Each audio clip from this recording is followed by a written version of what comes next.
कृष्ण ने केवल कहा नहीं, अपने शब्दों को साकार करके भी दिखाया। जैसे गीता के रूप में उनकी वाणी अनुकरणीय है, वैसे ही उनका जीवन भी। कृष्ण ने सिखाया कि रिश्ते कैसे निभाए जाते हैं, अपने पूरे परिवेश को प्रेम से कैसे भरा जाता है और जीवन के उतार चढ़ाव का सामना मुस्कुराते हुए कैसे किया जाता है। इस जन्माष्टमी कृष्ण को पूजे और उन्हें अपने जीवन में उतारे भी। महाभारत के महानायक भगवान श्री कृष्ण मानव इतिहास में मनुष्यता के सबसे बड़े मार्गदर्शक हैं। उनका गीता उपदेश जीवन प्रबंधन का अनुपम ग्रंथ है और उनका व्यक्तित्व कृतित्व गीता की साकार और प्रेरक कसौटी।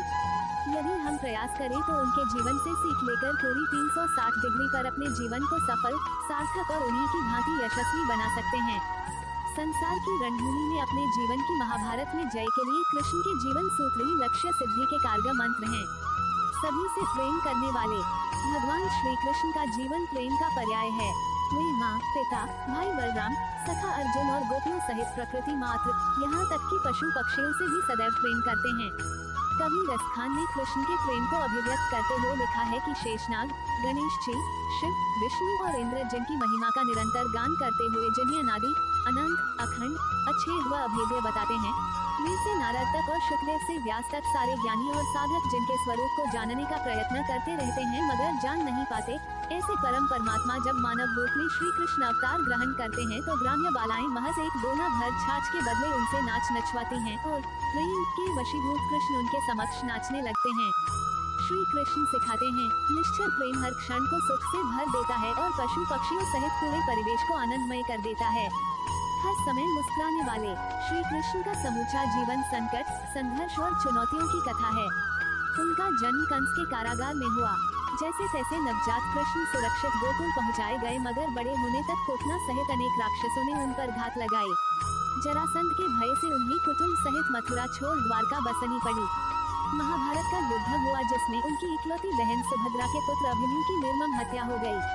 गांधारी ने कृष्ण को उनके कुलनाश का शाप दिया और कृष्ण की आंखों के सामने उनका सारा कुटुंब आपस में लड़कर मर गया।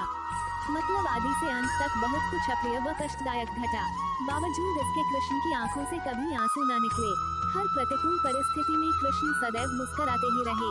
ईश्वर होकर भी साक्षी भाव से दृष्टा बने, सब स्वीकारते हुए सहज बने रहे। श्री कृष्ण सिखाते हैं, जीवन में कितनी भी प्रतिकूल परिस्थिति क्यों न हो, उसका मुकाबला मुस्कुराते हुए ही करना चाहिए। स्त्रियों के कृतज्ञ और रक्षक श्री कृष्ण स्त्रियों को मान देने व उनकी रक्षा करने में सदैव अग्रणी हैं।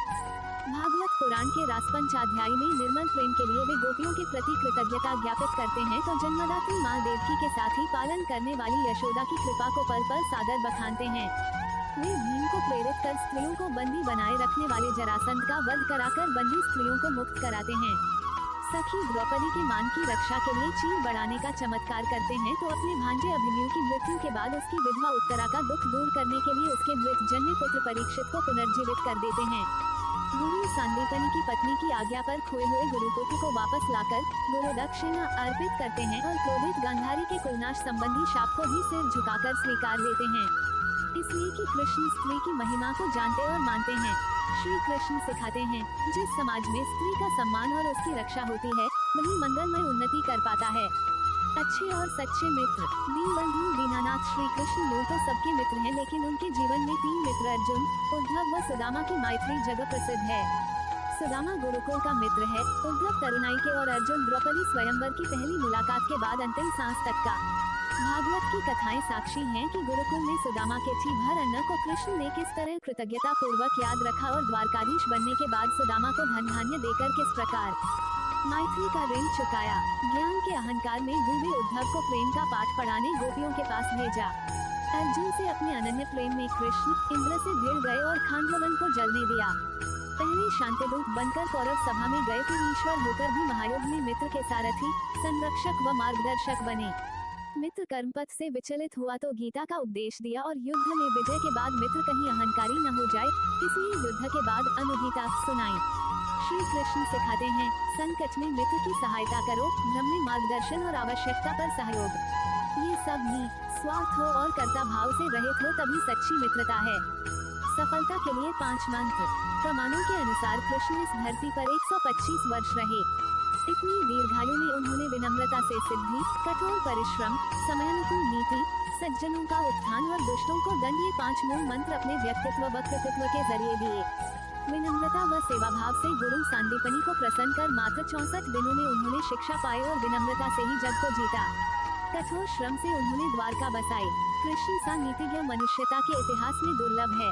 जब जरासंध से लड़ना संभव न था तब द्वारका की राह ली और भीम का बल पाते ही उसे मरवा दिया। पांडवों की भांति दुर्योधन भी उनका संबंधी था, मगर उसके अधर्म की राह पर होने से कृष्ण ने धर्मपथिक पांडवों की सहायता कर सज्जनों के उत्थान का संदेश दिया। कृष्ण परम क्षमाशील हैं, किंतु दुष्टों को दंड देने में संकोच और विलंब नहीं करते। बचपन में अनेक राक्षसों के वध के अलावा कंस